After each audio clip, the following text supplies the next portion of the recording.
फैज़ल सिद्दीकी साहब, ये जो जजेस की खतो किताबत है आपस में, ये किस तरफ जा रही है? जी सैडली आपको आवाज आ रही है मेरी? ये फैज़ल अब सिद्दीकी एक साहब? जी जी जी आ रही है जी। सैडली ये जो है एक अब कोल्ड वॉर से अब एक हॉट सिविल वॉर में तब्दील हो गई है और सैडली मेरा ये ख्याल है कि इसका कोई रेजोल्यूशन या कॉम्प्रोमाइज़ अब पॉसिबल नहीं है, ख़ास तौर पे काजी साहब के इस जवाब के बाद। And one of the group of जजेस will now prevail and that will be the supreme court. Supreme court, अच्छा। मगर इसके बाद फिर जब इतने संगीन किस्म के इल्ज़ाम लगाए जा सकते हैं तो फिर ये मेरा ख्याल है ये वाजिब ही ऑलमोस्ट हो जाता है कि जिन जजेस पे ये लगाए गए हैं तो ऑलमोस्ट 3 मुस्तकबिल के चीफ जस्टिस के नाम के हवाले से काफ़ी चीज़ें हैं। जस्टिस मुनीब के तो बहुत ही संगीन इल्ज़ाम हैं, उनको भी जवाब देना पड़ेगा। ये भी अब इम्कान है इस बात का? देखिए मेरे ख्याल में कि 3 तो ऑब्वियस हैं जिनके बारे में मुख्तलिफ इल्ज़ामात लगाए गए हैं। मुनीब साहब के ऊपर तो अगर आप देखें तो it's like a charge sheet for misconduct. It's not simply कि उनको कमेटी में क्यों नहीं शामिल किया गया, उनको तो रियली एक मिसकंडक्ट की चार्ज शीट इशू कर दी गई है, which is very sad and I think it's completely illegal. दूसरे जो ऑफ कोर्स जो चीफ जस्टिस साहब बनेंगे अब, जस्टिस मंसूर अली शाह, उनके ऊपर भी काफ़ी संगीन बातें की गई हैं। जैसे अगर आप सेकंड लास्ट पैराग्राफ में पढ़ें तो द ऑनरेबल चीफ जस्टिस साहब ने ये कहा है कि आप ये नैरेटिव क्यों फैला रहे हैं कि कोई कॉन्स्टिट्यूशनल क्राइसिस है। ये बड़ी सीरियस बात है कि जिस तरह एक फ्यूचर चीफ जस्टिस कोई फॉल्स नैरेटिव फैला रहा है। फिर of course justice Yahya Afridi के बारे में बातें की गई हैं कि एज इफ वो अपनी ड्यूटी, कॉन्स्टिट्यूशनल ड्यूटी से भाग रहे थे। पहले कहा गया कि मैंने उनको तलाश करने की कोशिश की तो वो मौजूद नहीं थे।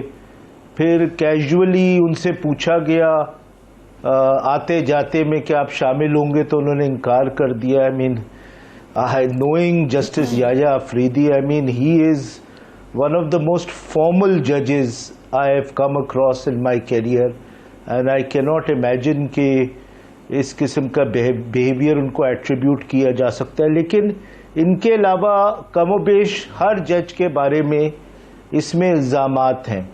जैसे ये कहना कि मैंने इनकरेज किया कि लोग छुट्टी पे ना जाएं, तो वो उन सारे जजेस को अक्यूज़ कर रहे हैं कि आप काम नहीं करते क्योंकि आप छुट्टी पे चले गए। फिर इन्होंने कहा मैंने अपने जजेस से कहा जजमेंट्स टाइम पे लिखें, तो it seems that he thinks that उनके अलावा सब जजेस जजमेंट डिले करते हैं। फिर क्या नाम है, ये कुछ जजेस हैं जो लाहौर में रहते हैं, तो उनको स्पेसिफिकली उनके हवाले से कहा गया है, और जिसमें एक ऑनरेबल फ्यूचर चीफ जस्टिस खातून भी हैं कि जी मैंने उनसे कहा आप सैटरडे को भी काम करें, क्योंकि कुछ जजेस जो लाहौर में रहते हैं वो फ्राइडे को चले जाते हैं। तो this is not simply against justice Munib Akhtar और जस्टिस मंसूर अली शाह और justice Yahya Afridi. This is a charge sheet in some way against nearly a lot of the judges, most of the judges of the Supreme Court, and it's a very sad thing that this is not come from some government authority but the head of the judiciary.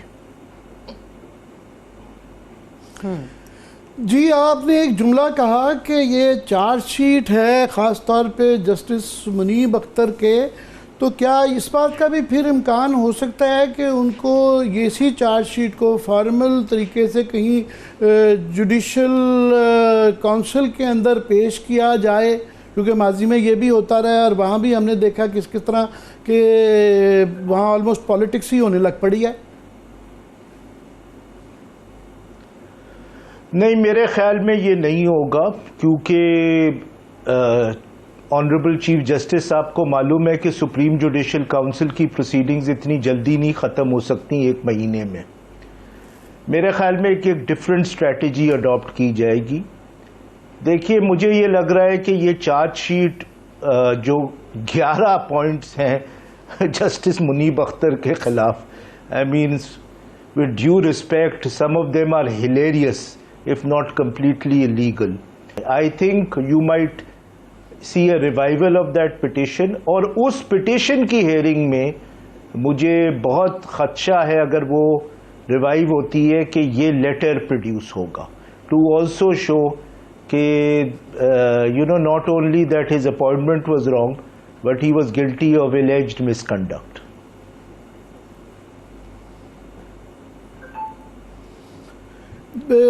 एक और जो है, क्या ये इत्तेफाक ही है कि ऐसे वक्त में जबकि एक आइनी तरमीम लाई जा रही है जिससे कि पूरा एक जो है आइनी ढांचा, बेसिक स्ट्रक्चर को नज़र आता है कि सारा डिस्टर्ब हो जाएगा, और जिसमें मौजूदा सुप्रीम कोर्ट जो है उसके इख्तियारात और उसकी वक़्त बहुत कम हो जाएगी और नए आइनी अदालत को लाया जा रहा है। ऐसे ही मौके पे जो ये सुप्रीम कोर्ट जिस तरह की रह गई है, पूरी जिस तरह आपने कहा सुप्रीम कोर्ट के ऊपर ये अटैक है, इसमें कोई सिर्फ 2-3 चीफ जस्टिस मुस्तकबिल के नहीं हैं, तभी सभी के ऊपर है कि वो इनके अलावा अपनी जितनी तारीफ़ें की हुई हैं उतनी ही उनकी बदतारीफ़ियाँ की गई हैं।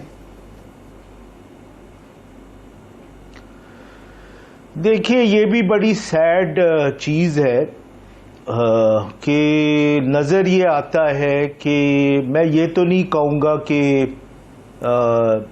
ये कोई आपस में मिल के ये काम कर रहे हैं, लेकिन आपको ये ज़रूर नज़र आता है कि जो करंट ऑनरेबल चीफ जस्टिस साहब हैं, काजी फाइज ईसा साहब, उनके कॉमनैलिटी ऑफ व्यूज़ हैं विद दी करंट गवर्नमेंट, और वो कॉमनैलिटी ऑफ व्यूज़ इतने ऑब्वियस हो गए हैं अब कि एक पूरा कॉन्स्टिट्यूशनल पैकेज जो है डिज़ाइन किया गया है ताकि उनको किसी तरीके से सस्टेन किया जाए, या तो सुप्रीम कोर्ट में या कॉन्स्टिट्यूशनल कोर्ट में। फिर वो इससे भी ऑब्वियस है कि जो लॉन्ग स्टैंडिंग स्टांस था इस गवर्नमेंट का अबाउट regulating या reducing the power of the chief justice to constitute benches, वो रिवर्सल है। और ये चीफ जस्टिस के अपने व्यूज़ जो थे कि मैंने डिसेंट्रलाइज कर दिया अपना पावर, उसका भी रिवर्सल है। एक ऑर्डिनेंस आ जाता है ओवरनाइट, और ओवरनाइट जो डिसेंटिंग जज है जस्टिस मुनीब साहब, उनको डिसीट कर दिया जाता है। जो दूसरे डिसेंटिंग जज हैं जस्टिस मंसूर साहब, वो ख़त लिखते हैं तो उसका आप देख लीजिए कि किस किस्म का जवाब आता है।